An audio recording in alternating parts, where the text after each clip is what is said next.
All right, we're going to insert some clip art. We might have an issue finding the exact one the book uses, so we'll probably have to sub in a different picture. But we're going to go to insert and we're going to choose online pictures. And we're going to key in lobster. Try that. But I'm pretty sure we're not going to find what the book has. So there is another one that we can use that'll work pretty well. I'm going to change this search to actually Lobster Clipart. And we'll scroll down. There is an image of a man putting a lobster in a pot, which is kind of mean, but it's a pretty good graphic for what we want.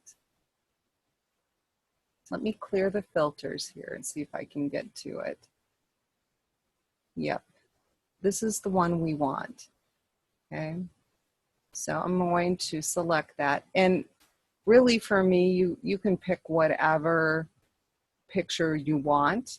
It's just, this is going to work pretty well because the background on this is clear.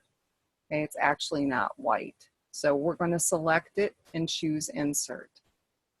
Okay, and it does come in rather large, but you can see there are sizing handles at the corners. So what I'm going to do is just left drag up and in, making him a lot smaller because I just want him basically to occupy this area to the side. Okay, so you are going to need to insert a picture of a lobster, and you're going to need to resize it and kind of position it over here on the left. And actually, once you get it positioned, we're going to move it to the right because we're going to put a logo over here. So we can go ahead and select that again and go to insert. And now instead of online pictures, we are going to pull one from the Excel S2 folder. So we're going to click on pictures. And we have to navigate to our Excel S2 folder.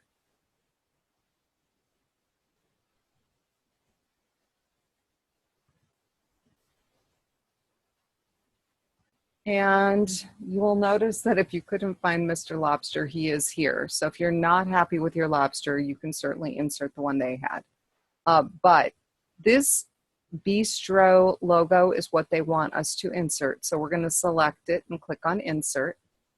And again, this does come in too large. So we are going to resize this. Just dragging on a resize handle. And then if you don't like your picture, although I do like this one, I'm going to delete it. You may have noticed that the graphic that they had wanted us to find online is here. So you certainly can insert that one. And you'll notice the background is clear.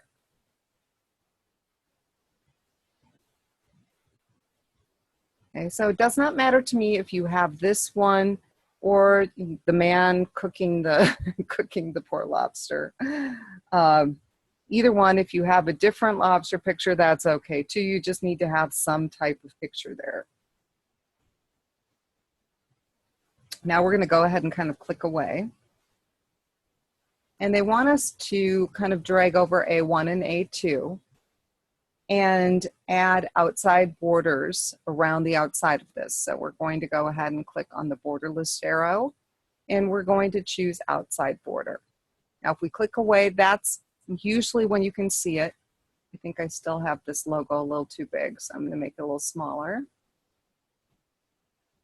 And then I'm going to select A3 through H36. So basically everything else. And they want borders on all sides of the cells. So the button that you need to select is all borders. And so basically it looks like you have grid lines, but these are actually going to print. Whereas the grid lines over here, these don't print. When you put borders on like this, it will definitely print. Okay, now you may have noticed that the date column has got the hashtags. So if we use auto fit here, we can see everything. Anniversary is a little chopped off, so I'm going to auto fit that as well and save my changes. And you don't need to worry about printing, but we are going to look in print preview because not everything is showing up on one page.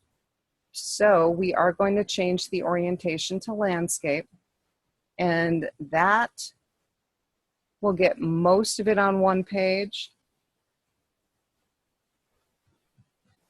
To get all of it on one page under scaling, if we said fit to one, that would automatically resize everything to put it on one. Okay, and we're going to save our changes. And that is the end of our project.